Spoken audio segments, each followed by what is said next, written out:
Alrighty, welcome back everyone. We just gave you a couple of updates from fall camp. We'll do it again tomorrow with a number of different things coming out early today and likely later today as well. So we'll break it all down for you on tomorrow's show as you need to know it. But let's get into a little bit of a headline catch up. There are a number of things that happened over the last couple of days, week or so that I want to break down for you all. And we'll start in Ann Arbor, Michigan, where there was a little bit of an interesting conversation over the last week or so. It sounds like Ward Manuel, the AD over at Michigan, had offered Jim Harbaugh the position to be the honorary captain for that Week 1 matchup against Fresno State on August 31st. He has declined that offer. It sounds like he is not going to be there. It sounds like he's going to stay and prepare for that season opener for the Chargers against the Raiders on the 8th. So not overly surprising to me. I think it's one of those things that you get into this year, and frankly, I thought this would have been kind of funny. I understand there were people that were really mad about it, said that he shouldn't be invited back until, 4 years or whatever the distinction is. But at the end of the day, it would have been kind of funny if Jim Harbaugh was the only head coach on the sideline because Jerome Moore got suspended. But at the end of the day, it's going to be very interesting to kind of watch this develop. He said he didn't want to be a distraction to this team, and I understand that. I think it's probably the right decision for everyone involved that he is not on the sideline because you don't get some of that bad press that you likely would have gotten if he was, and maybe you don't have a situation where your head coach isn't even on the sideline, but your former head coach is. So definitely would have been a very interesting situation there, but overall I think a good decision from Harbaugh. I think Michigan probably should have waited a little bit longer, but it doesn't necessarily matter. At the end of the day, I apologize. When he walks into that stadium, whenever he does as an honorary captain, which will be happening at some point here in the next year, 2 years, I don't know, but it will be happening, I can promise you that. Whenever it does happen, it's going to be a crazy standing ovation. So I fully understand getting that juice behind the team as they head into the season, and I get why Michigan did this. I thought it would have been kind of funny to see come to fruition, but overall, probably the right decision from everyone involved to not have this happen, and definitely the right decision for Jim Harbaugh to kind of leave himself out of that for the time being, at least. Moving on, Deion Sanders made some headlines, and imagine that. He does that quite often, and a lot of that is because he is who he is. But it sounds like Deion got a question. Well, actually, the question wasn't the problem by any means. The person, who he worked for, was the problem. But it sounds like a CBS reporter was at the press conference. A lot of you might have seen this video, and he tried to ask a question about this upcoming season. Said he was from CBS Denver or CBS Colorado, I can't remember. And and Deion cut him off. Said he wasn't going to take his question because what CBS did was foul. Is the way that he put it.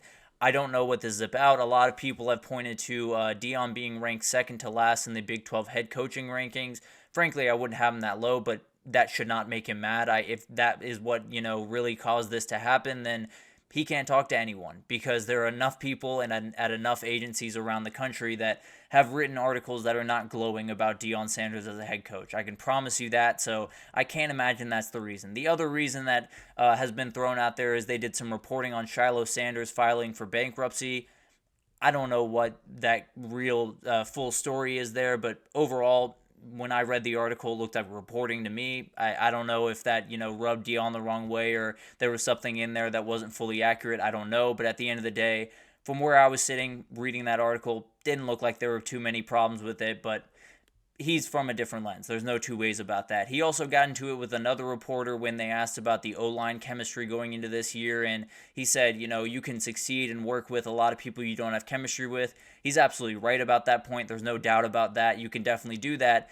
He could have just answered the question. He could have just said, they're coming along, they're finding their way, and moved on. But at the end of the day, it's Deion Sanders. He's going to do his thing his own way, and there's going to be some of these moments in press conferences that get a number of headlines. Overall, I don't much care about this one. I think it's an interesting story. I think it's one that people will use against Deion. He should answer the question. I'm not here to say he absolutely is totally right for doing what he did, but at the end of the day, I think it doesn't necessarily make too big of a difference, and definitely one of those things that is likely going to happen throughout his career. So overall, I didn't necessarily pull too much away from that, but it's definitely something that gave people on Twitter something to talk about at the very least.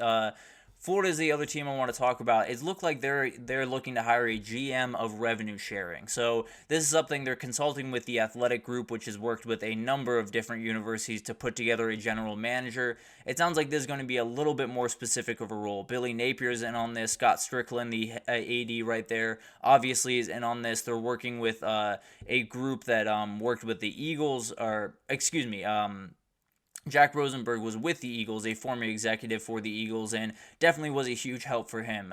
It sounds like they are advising Oklahoma at the same time, so this is likely going to be something that just happens across the country, if I had to imagine. I think when you look at this,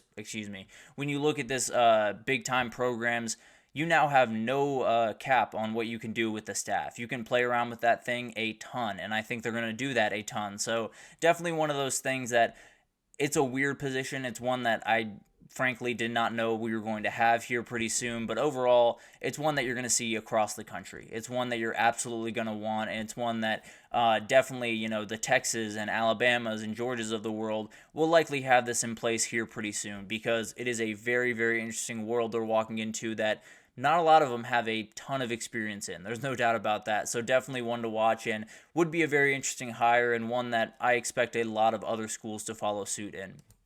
Hugh Freeze, I want to talk about here for a second.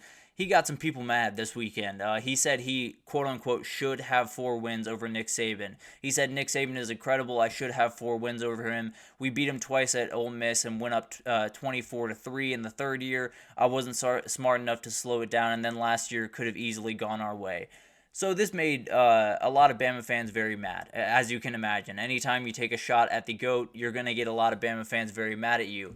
He's not wrong. I'll be totally honest with you. When you look at that Ole Miss game back in 2016, they should have won that game. The fact that they didn't win that game is out of this world crazy. They should have been able to just run the ball and roll to a victory in that game. So that he's totally right on. And frankly, Auburn definitely should have won that game a year ago. And there is a very specific reason why they didn't win that game, which is they rushed 2 guys and they dropped 9 in coverage. And I don't care who you are, if you're Jalen Milroe, if you're me, if I'm able to stand back there the entire day and find an open receiver, I'm going to find one at some point. And that was exactly what Jalen Milroe did. So overall, I think, we can talk about should-haves all we want. It doesn't matter. No one cares about should-haves. No one cares about, Ole Miss missing the mark in 2016 and not running the ball down the stretch. No one cares that Isaiah Bond or no one cares that you should have won that game, because Isaiah Bond caught the ball in the corner of the end zone and they won that game and they moved on to the playoffs. So overall, I think it's one of those things that,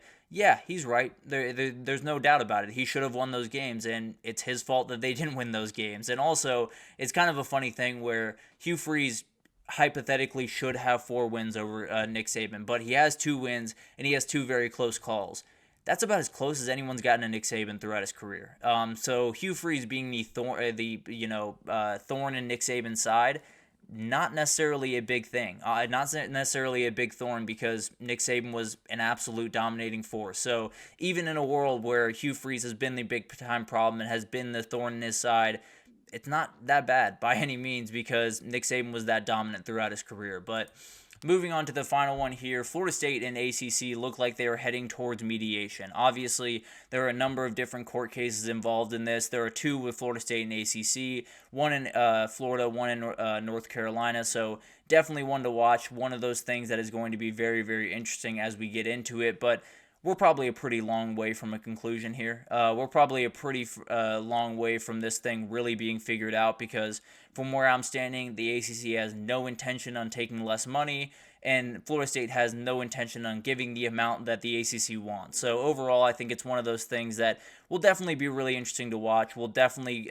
get into it as it kind of unfolds, and definitely could be something that informs what happens with the ACC going forward. But frankly, I don't think tons is going to change until you have that look-in clause in February of next year with ESPN, because that's when a lot of this stuff really starts to happen. That's when the SEC starts looking in your direction, the Big Ten starts looking in your direction, and maybe starts to tear you down just a little bit. But that's obviously something we can get into. Jim Phillips has been very honest about, they are not budging. They are willing to fight as long as it takes, and he feels that these 2 entities have created a not so great environment in his conference. So I can't imagine it's going to be great conversations. Now, mediation is supposed to be a nice civil conversation where you find a conclusion. I think they'll find something of a conclusion. I don't know how, great they're going to be in terms of conversation. I don't know how kind they're going to be about it, but overall, I think it's going to be a very interesting thing because it's going to inform a lot. It's going to inform how Clemson goes about business in their arguments. It's going to inform how some other teams in the ACC look at this upcoming year and look at the future in the ACC. It's going to inform a lot of the different things that happen around conference realignment, and definitely will be something that matters a whole lot. I think we're quite a ways from this thing being decided by any means, but definitely will be one of those things that I think a lot of people will be checking in on throughout the next couple of months to a year, and we'll figure out what's going to happen with it at the very end. But overall, it's definitely a step in the right direction. It's a step towards, getting a answer for all of the crazy stuff that's going on and getting an answer to all of the insane things that has been happened over this past year. So definitely a good news at the very least. It's a step forward. That's all we really need at the end of the day with this confusion that's going on over at the ACC. Anthony had a question over here. Yeah, I mean, I think I look at Miami as a team that I could put at a number of different places in the top 25. They're as dangerous as they come as you go into the season, so I could put them up, in the top 15, 14 possibly, and then I could possibly drop them down to the 19 range, and I think that's roughly where they were in this ranking. So I think there's a lot of questions there. Obviously, whenever you bring in a number of transfers, there's going to be questions, but if you look at the outright talent, they're one of the more talented teams in the country. If you look at Cam Ward under center, he's one of the most talented guys in the country. So I'd probably have him a little bit higher than the AP poll had him. I believe I did have him a little bit higher, and frankly, they could go up a number of places higher if you really wanted to, because it's going to be a really good team this upcoming year. There are just some questions as you head into it. So maybe it's a little bit of, you'll believe it when you see it with Miami, but frankly, I'm already kind of believing it. But that'll do it for this edition of the GSMC College Football Podcast, brought to you by the GSMC Sports Network. Your support means a lot to us, so please remember to subscribe to the show, leave a positive review. It does make a huge difference for us. Also, follow us on Facebook, Twitter, TikTok, Instagram, all the social pages for all the content and updates you could possibly need. But thank you once again for listening, and I will see you guys tomorrow.